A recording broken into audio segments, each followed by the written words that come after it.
Hi, this is Mrs. Donut. I'm the Library Media Specialist at Discovery Middle School.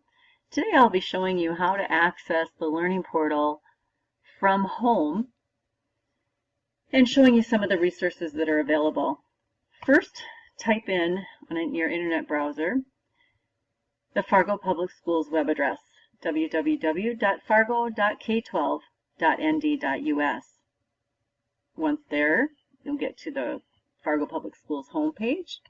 In the top right-hand corner, you'll see the Learning Portal, and that's what we're going to click on for student resources. Now at home, you're going to be prompted to log in. You'll need to use your Fargo Public Schools login information. The username will be your student ID number, which is also your lunch number. Mine are letters because I'm a teacher, but yours will be a number. The password will be your 8-digit locker combination. Remember to use dashes, and if you have a single digit in your locker combination, you have to add a 0. An example password would be 01-20-05.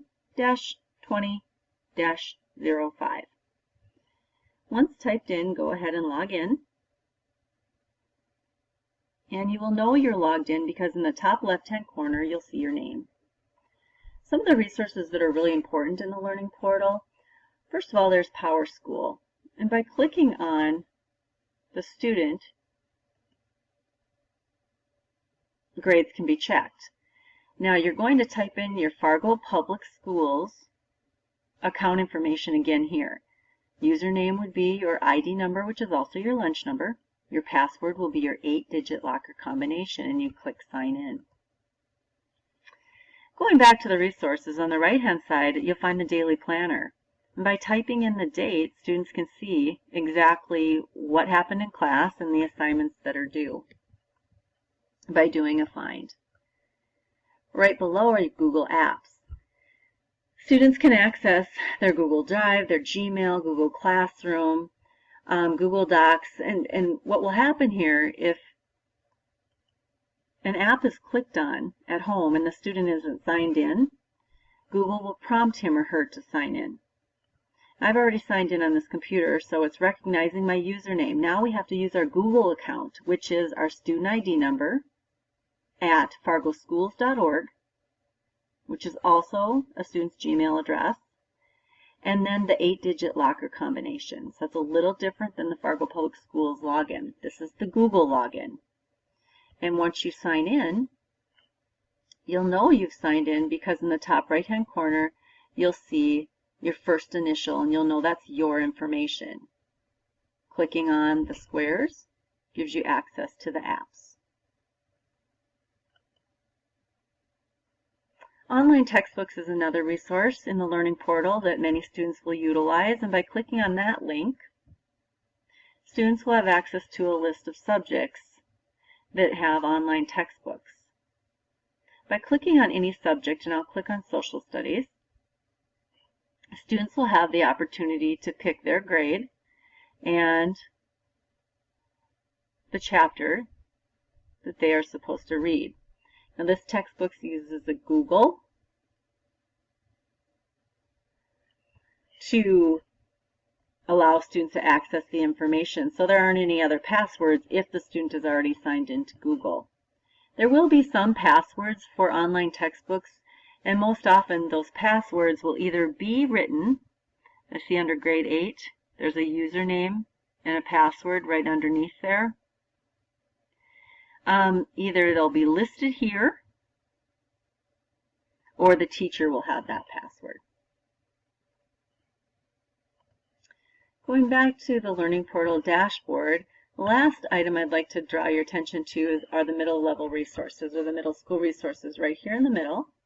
If you click on those, you're going to see many different informational resources for students, such as the library catalog to look up books. There are online textbooks. That's another way to reach your online textbooks. And Overdrive Media is an electronic book checkout. So there are books that we have and purchase electronically, and students can read them on their computers or any mobile device by downloading the app. We'll learn about that in class, but it's self-explanatory. By clicking on it and using your Fargo Public Schools username and password, students will be able to go right into that and borrow a book and read it on their computer. More FPS resources as I scroll down, used for research and other classes. Now the red resources are state resources, and so we have access to them, being a public institution in the state of North Dakota, but we do have to have their login and password. So if clicking on any of these from home, it will prompt you to go back and get this login and password.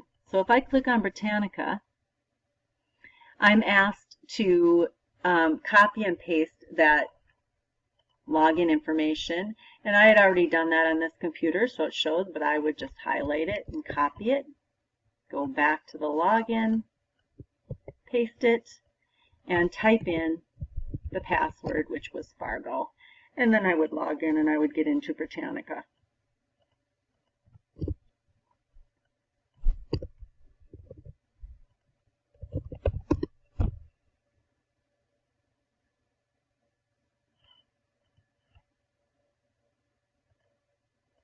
Looks like I maybe copied that wrong.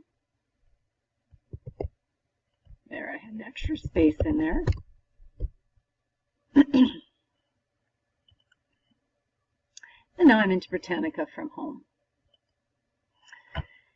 So that's important to remember, that extra login. If you scroll down, students will just find resources that their teachers will often draw their attention to, or I will in the library or in working with the students in the classrooms. And I think that's basically the Learning Portal options for students. Have a great day.